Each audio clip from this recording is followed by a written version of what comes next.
Hello, and welcome to another TechChalk sketch. Today, I will be talking about phishing. No, not this kind, but the concept is similar. Phishing is a type of social engineering where dishonest emails or other messages are sent in order to trick people into revealing personal information, such as passwords, credit card numbers, etc., or to deploy malware. So why would someone want to steal your information? Well, mostly it's all about money, one way or another.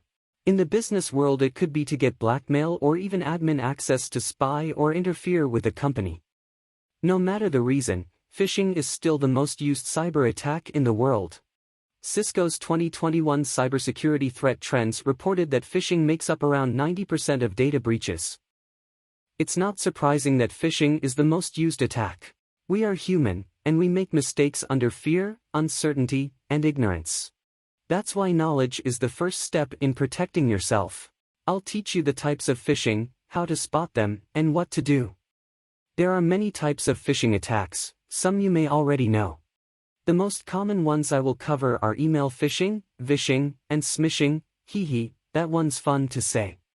The most common phishing is probably what you come to know, just a generic mass email trying to get you to sign into an account, but there are other phishing types, like spear and whale, that are targeted to specific or important people.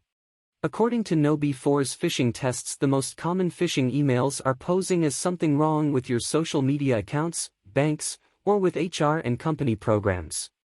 The top 5 tricks that phishing emails use are false branding, appearing as a real company, with fake links that appear legit, that bring to a false login page to steal your account usernames and passwords. Lastly, having fake file attachments in hopes you download it, when it's actually malware.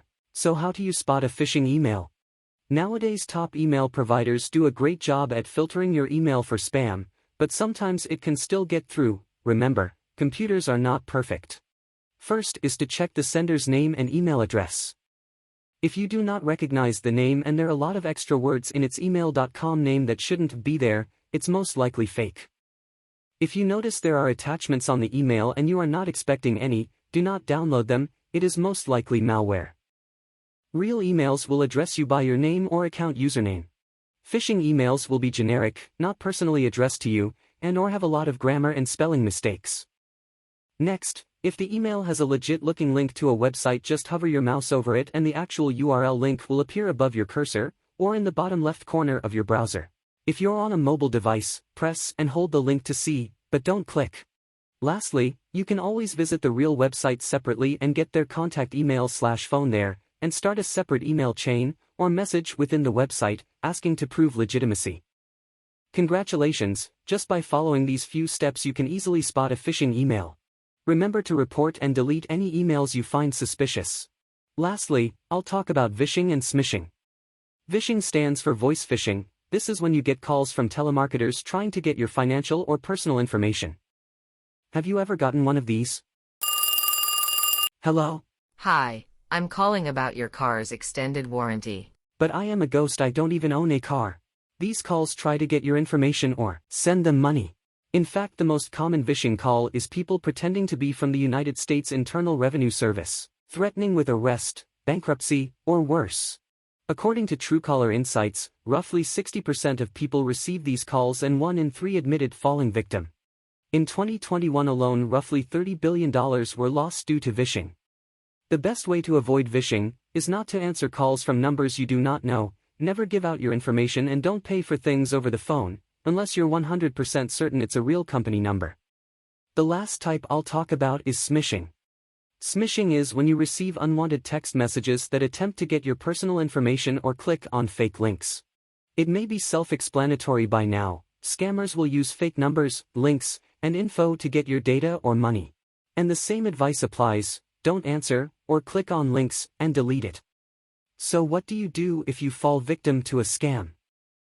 If you do happen to click the link, do not panic, check the URL to see if it's legitimate, do not enter in any of your login or personal information, just close out. If the link starts to download something, calmly close out of the tab, delete what was downloaded and run an antivirus scan. If you did enter in your login information, quickly sign in and change your password and set up 2-factor authentication if you can. I will explain that in a future video. If you entered or gave your credit card and banking info, call your bank to freeze your card and let them know to monitor your account. If you sent money and the transaction already went through, unfortunately it may be too late. But since you watched this video, you will be well prepared so that won't happen to you. If you would like to practice your newfound knowledge, there are great online resources you can use.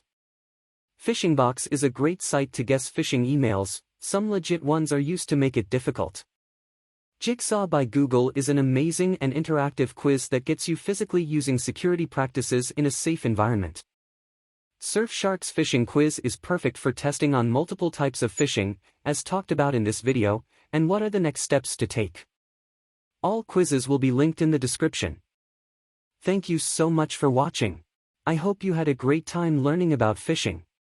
I also want to give a big thank you and rightful credit to KnowBe4 Digital Guardian, Cisco, Surfshark, Jigsaw, Phishingbox and Truecaller for their dedication to user cybersecurity and beautiful data visuals. Follow at TechChalk on Twitter, TechChalk on YouTube, or join the TechChalk Sketches group on Flip to stay updated. I'll see you next time, and remember to stay safe online.